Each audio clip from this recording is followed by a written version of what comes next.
Johnson here. We're going to go ahead and show you how to do the couch stretch with a little twist on it with some FRC principles. One of the things about the couch stretches is it's definitely prescribed often, but a lot of the times it's actually pretty butchered. So one of the things that a lot of people will do is they'll feel like they need to put their knee up against the wall, they need to get as deep into it as they can, and they end up arching the lower back, being uneven in the pelvis up to the side, and doing all these things that actually could be hurting them instead of helping them. So we want to really avoid doing that. I always suggest backing away from the wall a little bit more. So the further back her knee is, closer to the wall, the harder it's going to be and the more challenging it's going to be as far as the tissues go. So what I want her to do is get somewhere where she's relatively comfortable, but the real main defining factor is whether she can actually tilt her pelvis under her. So as long as you can actually fully take your pelvis and tuck it under you, then that's money, that's where we want to be. If you feel like you can't and you're stuck with a little bit of an arch in your lower back, then that's where we want to kind of back you away from the wall. The other thing is a lot of people think that they need to have their chest up the whole time, but what we really want is the ribs down, and you can even kind of get a little bit of a forward lean with the torso if you need to. So from here you can see she's tilted, we have the foot up against the wall. We're going to go ahead and hang out here for 2 minutes, big deep breaths, really focusing on in for 4, out for 8. You can hear really quality breathing there.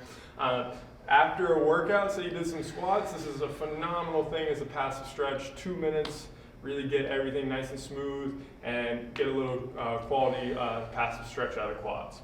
Now in terms of actually increasing the range of motion and really making some changes here, this is how we're going to go about doing that. So what I want her to do right now is take a big deep breath in, exhale everything out. So now what she's going to do is she's going to start pushing her foot in the back on the wall into the wall. A little tough, obviously, so every single second, let's see if we can get a little bit stronger and stronger. If you can get to 100%, that'd be great. We're going to ramp for 20 seconds for this Palus contraction. What she's going to do is as soon as we're done with that, we're going to actually curl the hamstring and try to curl her heel to her butt. So 3, 2, 1, curl the hamstring, try to really curl the heel into the butt and pull yourself even deeper into it, keeping the pelvis tucked, and you're just squeezing the heel into the butt like that the whole time. You should feel the stretch increase on the front. Say she did that for 10 seconds, exhale, big deep breaths, sink in. Now, since we actually increase the range of motion through our contractions, that's when we can start getting deeper into it, sinking back, tucking more, and really getting even tighter into it.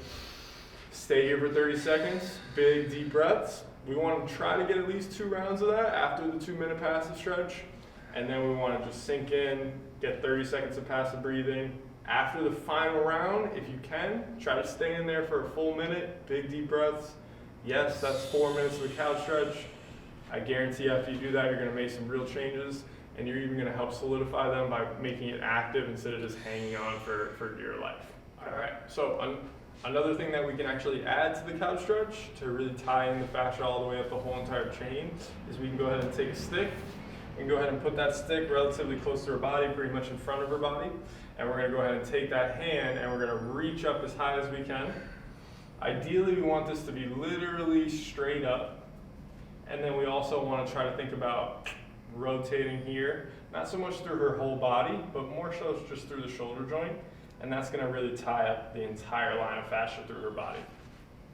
So as she's here, we can go ahead and go through all of our contractions, we can do all that stuff, or if you're doing your 2-minute passive stretch at the end, we can totally just sit here, take some big deep breaths, sink in. What'll happen is eventually you'll be able to kind of slide that hand up further and get a little bit more length, and that'll really tie all that stuff in. We can also have it so that she does turn her upper back and her rib cage that way and turn that way, so that's going to really wind up everything across her body. The other thing that we can do is try to keep this right hip where it is, and she can turn her upper body this way, which is going to force internal rotation out of the hip, which is really good for a deep squat. And then she can just come right back. So you can go ahead and kind of oscillate in between those movements, or just hang out and breathe into them, contract, relax, anything. You can even just do your pails and rails with this up here, and that'll really make a big difference too as far as how much stuff we're actually affecting.